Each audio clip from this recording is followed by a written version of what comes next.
Good morning, guys. Welcome back to Homesteading Off the Grid.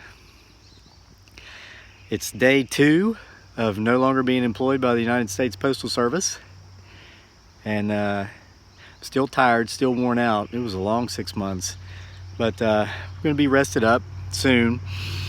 I have notes for this morning's ramble. I've seen comments that say you should take notes so that you don't jump all over the place. It's so annoying. This shouldn't have been an 18-minute long story. You could have told this in 3 minutes. Well, that's not why I have notes. I have notes because there's so much to talk about. There's a shout out or two to give, and some of the comments, I found some truly wise people in the comments. And first shout out, Cat Hill. We're going to talk about something Cat said in a comment yesterday, in depth and at length. So first I want to explain the 2 most simple tools to use on the internet, or when you're using social media. I think a lot of people don't know how to use these things, so I'm going to discuss these briefly, 30 seconds or less, to give you the opportunity to use these. Okay, number 1 is scroll. If you look over to the right of your screen, whether you're on, and this is for any type of device, if you're on a handheld device like an iPhone, or if you're on a laptop, if you look over to the right, there's a scroll bar. You'll probably find an arrow up on the top right and down on the bottom right. If you push that bottom right arrow, you'll be able to scroll past. The screen will move down. And this isn't as much an issue here with YouTube as it was when we were on Facebook, but let's say you're on Facebook, what I like to call Fakebook, and you're scrolling, you know you're using it, you just might not realize that you're using it and what it's for. But let's say you come across something that you disagree with or you don't like. What you do is you keep clicking that bottom right arrow and you continue to scroll down past that. So that way you don't have to see that, you don't have to view it, and you don't have to waste any of your time on that. That would be probably the best thing for you to do, instead of, if you see something and it upsets you, you disagree with it to the point to where you want to be mean and insulting, you're going to lose more of your precious time doing that than you would if you just simply kept scrolling. So, and then number 2, and this is more applicable to YouTube, there's a fast forward button. It's like an old, you might remember, depending upon your age, VCRs, DVD players. But if you click fast forward, you get to the end of the video. Now, if you actually want to know the point of something and you skip the majority of the video, you're not really going to get the point. You're going to hear what is said at the end, but you're not going to get the whole point. But if you have a very limited attention span to where you must be entertained in 2 minutes or less, or you're going to, you want to get mean and stuff, then you can fast forward. So anyway, with that said, I'm going to get right to it. Guys, Cat Hill, she commented last night on a video my wife and my son and I made. We took a walk around the homestead here just before dark. It was a little bit after 8. And I mentioned in the video, yesterday was my first day of no longer being employed at the post office as a city carrier's assistant, mail carrier. And I had all these plans. I wanted to chop up firewood. I wanted to weed the garden. And guys, I'm going to admit it. I mean, we've made all these videos on how to grow this, how to grow that. Our garden has more weeds in it than it does vegetables. There's still plenty of vegetables. We're still harvesting. We're still eating them, but it's just the time. I mean, it was like an avalanche, and it finally just caught up to me. And we've had a lot of rain this year, and my wife has been here a lot, and she's done a lot, but it just piled up on us. We couldn't get to it. So maybe we'll get to these things today. I didn't yesterday, and I realized by the end of the day, after taking a nap and doing nothing but hanging out with my family, that sometimes doing nothing is the best something you can do.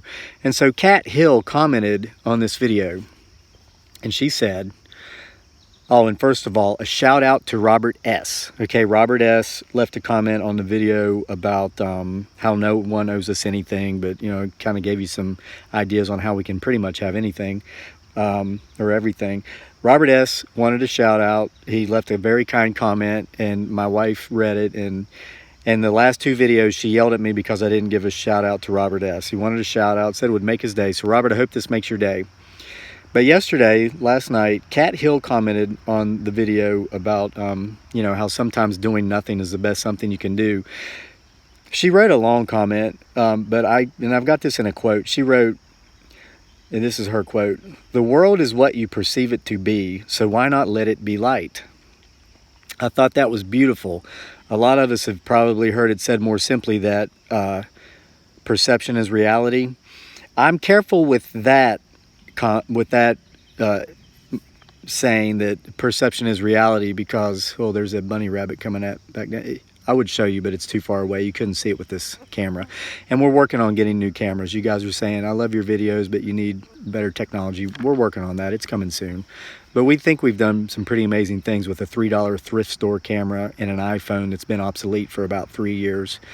But we're going to update. I used to say perception is reality until I took a deeper look and I realized that perception is not reality. Sometimes we have blinders. These blinders are put there at times by other people, places, or things. However, and this is what Kat is getting at, and this is really much deeper than this, we have the choice to take those blinders off. And this is what Kat's talking about. Our world, our specific individual worlds, we have a choice. And Kat, she later down in her comments, she mentioned Utopia. And so I'm going to talk today about Utopia versus Dystopia and how really the choice is ours. I started, a few days ago, I mentioned Ayn Rand, some of her works, and I just knew that would probably drive some people off, but actually what I found is that I've kind of pulled out the John Galt living inside of each and every one of us, and we all have a John Galt, and a lot of you are saying, who is John Galt? And that's kind of a pun if you've read Atlas Shrugged, and you know what that means. But I'll explain here in a minute for those of you who didn't. And for those of you who haven't read Atlas Shrugged, I'm going to issue a challenge to you. And this won't cost you anything, just a little bit of time, because you can go to the library and you can check out the book Atlas Shrugged. It's over 1,000 pages long. It'll take you a while to get to it. And if you don't read regularly, it's going to be a little bit harder for you than someone who reads regularly. But look, you just read this book or any book the same way you might eat an elephant, one bite at a time. If you can get through 10 pages or 5 pages or 20, get through what you can, put it down. Reading is like running. If you don't run and you were to go out there right now and you said, well, I'm going to run 5 miles. I know a buddy from work and he says he runs 5 miles every day and he's fit. He doesn't have any excessive body fat and he seems chipper. I'm going to run 5 miles a day like that guy. Well, you're not going to be able to. You might be able to run 50 yards or maybe 300 yards. Do what you can, and then the next day, try to do a little bit more. It's the same thing with reading. Eventually, you'll be reading or you'll be running 5 miles a day like your buddy at work. And eventually, you'll be devouring 1 or 2 books a week like I had done up until the last 6 months, but like I will be doing again here soon. And so a 1,000-page book, like Atlas Shrugged from Ayn Rand isn't going to give you trouble. But if you're not there yet, just go for a little jog. Jog 5 or 10 pages and then jog a little more tomorrow.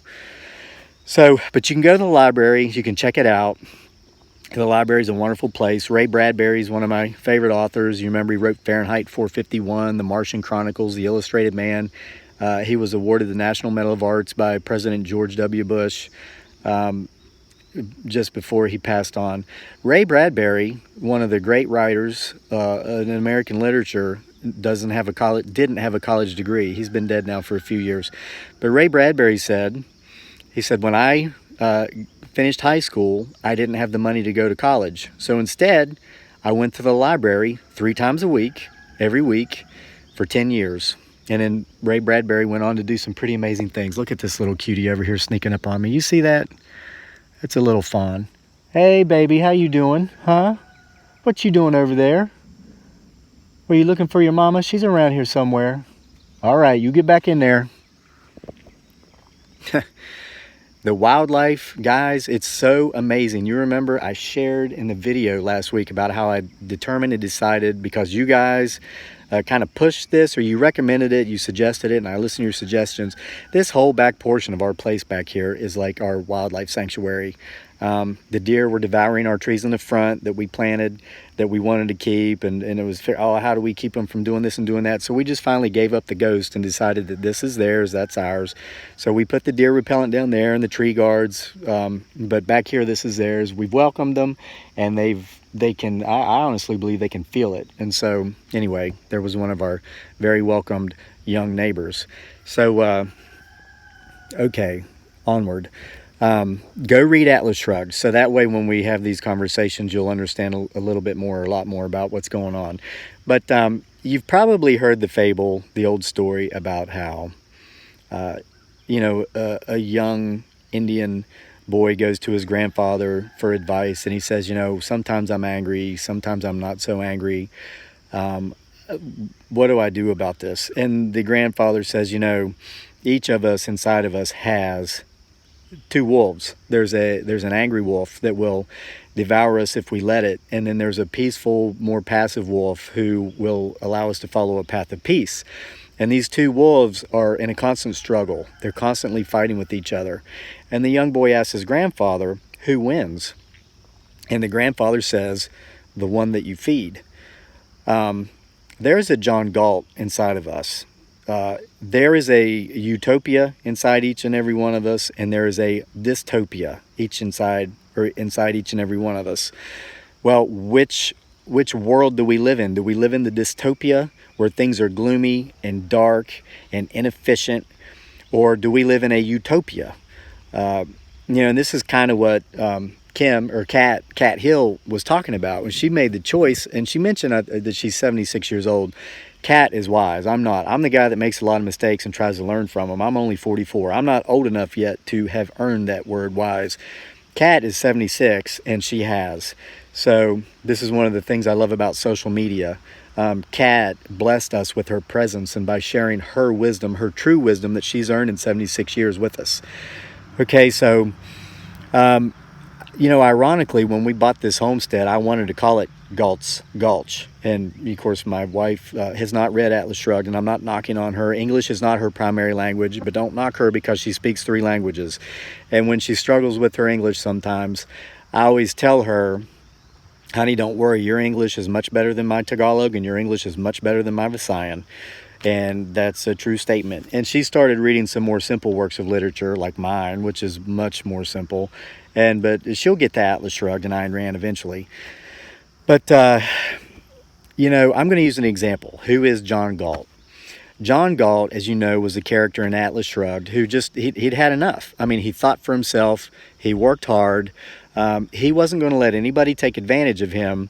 And he eventually just walked away from what we would consider the norm, the status quo. He said enough's enough when the corporation for whom he worked just kept coming down on employees who they expected more and more and more and more work for, while management continued to refuse to accept any form of responsibility. It was always, what excuse can we come up with for this problem that we're not even going to address?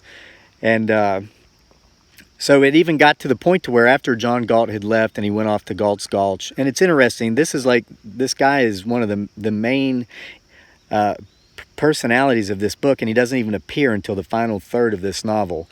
But then you find out who he is, where he is, and why he left and what he's doing. But there's society there. When people didn't have an answer, or basically when they didn't want to think enough to create a solution, they would, why isn't this way? Why isn't this way? They'd say, who's John Galt? Who is John Galt? So, when I mentioned yesterday, I'd worked for the Postal Service as a city carrier's assistant, and you guys should go back and watch that video. It's long. It's 37 minutes long, but there's some stuff in there I think you should hear. But I'm going to give you an example of this, about how the post office here in Charlottesville kind of was like the representation in physical persona of the dystopia that was described in Atlas Shrugged. I mean, I felt like I was living in that book. Example, 3 or 4 months ago, the person in charge and a couple of her lieutenants, they're called supervisors, called me and a couple of my fellow CCAs into the office to talk about safety. What was going on here was that by that point, which would have been about the 4th month in the year, April, maybe May, this facility had already reached the acceptable number of injuries or accidents allowed for the number of people that work in such a facility or whatever. So they thought, hey, maybe it'd be a good time for us to talk about safety. So they're talking about safety, and she's going on and on about how we're too tired, we need to make sure we're getting our rest. And we're sitting there thinking, okay, we're working 6 days a week now, which would soon be 7 days a week without a day off. Okay, but we got to get rest on top of this. Okay. So then when she's finished, she says, are there any concerns? You guys have any issues? So I said, yeah, I got a concern. I want to point this out. There's several neighborhoods in Charlottesville, but there was one in particular that a couple days before I had delivered mail to because the regular carrier was off that day. And it's hundreds of apartments, and they have what's called cluster boxes, where you open the back of the box and then you feed the mail into the boxes. And I mentioned this in the video when I revealed my employer, former employer. The boxes have the numbers that matches up to the address on the mail. Well, it had been so long since anybody had taken a permanent marker, a Sharpie, and updated those numbers that the numbers were completely rubbed off and you couldn't see them. So there were maybe a dozen cluster boxes spread throughout this apartment community, and the only way I could get the mail in those boxes is if I went back and forth. Now, if there was already mail in there from the day before or a couple days before and people hadn't gotten their mail, I could pull it out and see the address and match it up that way. Or I could go around to the front of the box and see the number and go, okay, 3 down, 2 over. Then go back to the back and go, okay, 3 down, 2 over in the opposite direction because I was on the opposite side. And long story short, what should have taken maybe 40 minutes to get through this complex took 2 hours. So I brought this up as a concern to the person in charge and her 2 supervisors. And they looked at me like I was speaking a foreign language and as if what they were thinking was we meant a real concern. And I was like, guys, did you hear me? Did you hear what I just said? I mean, you guys are saying we need to do these routes faster, we need to do these splits faster. Well, for me to be successful, you've got to set me up to succeed. These boxes need numbered. And so one of the supervisors said, I'll ask the regular carrier about it. And I was like, I just told you, why would you need to ask a regular carrier? And she said, well, because you're just an assistant. I'm like, okay, look, it was like obviously an issue where I needed to know my place or whatever. I don't play that game. I said, you can get in your car on your lunch break and be at this apartment complex in 5 minutes. And the only reason it takes 5 minutes instead of 3 is because there's 2 red lights and they might be red when you get there. If they're green, it's going to take you 3 minutes. Go over there on your lunch break, open these boxes up and see for yourself. And she says, I'll ask the regular carrier about it. So pretty much they were saying, we don't care, we're not going to do anything. Who is John Galt? Who is John Galt? So I spoke to the regular carrier and I was like, dude, come on, man. I said, I'm trying to help you out on your days off because if that mail doesn't get delivered, the next day when that person comes back, he's got 2 days worth of mail for the parts that didn't get delivered. And he was upset with me. He was a little bit angry and he came up to me and he said, hey man, what's going on? And I said, hey man, how about help me out a little bit? Throw me a bone. Look, I said, there's 12 boxes. Today, do the first one. Take your marker, label it. Tomorrow, do another one, okay? And in 10 days or 2 weeks, they'll all be numbered. And then when you're off and I'm in there, boom, I get it all delivered. And he wouldn't do it. And he was telling me about how that's not how things work here. That's not how we do things. You don't understand the post office, man. You got to learn how things work here. You got to understand this. You got to understand that. And I said, these are things I refuse to understand. And he was like, oh, really? Oh, guys, I don't want to accept a dystopia, and I will not accept a dystopia. I want a utopia. And the choice is ours. This gentleman, and I like this guy. You know what? I'm indifferent to this guy. The way I should phrase this guy's not a bad guy. He's not. He's not someone that I'd probably sit up here and drink coffee with because we just don't have a very similar mindset. But because of that, I'm not going to dislike him. I'm not going to dislike anybody just because they don't think like me, and we've discussed that. But, and the sad thing is this guy's about 10 years younger than me, and he's already accepted a life of a dystopia. It doesn't have to be that way, guys. So he's there. I don't know how long he'll stay. He's good at what he does. I mean, he's really good at what he does. But this is what Cat Hill was getting at. You know, And we have this choice. There I go, losing my thoughts again. But, you know, Galt's Gulch. Do we want to live on Galt's Gulch, or do we want to live in the dystopia of, you know, the world? Hank Rearden, the guy who ended up making this very special form of metal that kind of saved the railways, Taggart rail lines. And something, I wrote this down. This doesn't really tie in smoothly at this point, but I was thinking about this morning, and I heard this somewhere. I'm not accepting credit for coming up with this phrase, but when we think about the Hank Reardens and we think about people who are successful, we think about the people who choose the utopia over the dystopia, and we see that they usually go on to pursue their passion. Sometimes they do great things. I think what a lot of people who live in the dystopias see when they look at those people, the Hank Reardens, is they say, and this is pointed out quite clearly in the book, oh, he or she is greedy. He or she is selfish. All they care about is success and wealth.